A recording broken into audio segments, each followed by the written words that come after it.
Noche Buena items for this year, majority of them have no price increase from last year's 2025. So, and then after that, tinanong sa akin, kasya na ba po ang 500 pesos?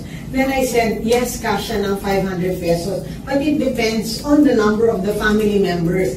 Kasi usually, ang family members na kasya itong 500 is mom, dad, and 2 children.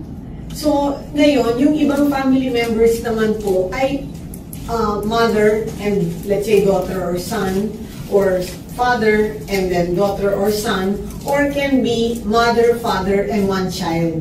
So yun po yung explanation ko dun sa 500 pesos. But again, the Noche Buena celebration or Noche Buena handa will depend on the number of family members or even extended relatives that will be joining the Noche Buena celebration. But when they asked the 500 pesos, this meant that when I explained, this is for, again, mother and father, and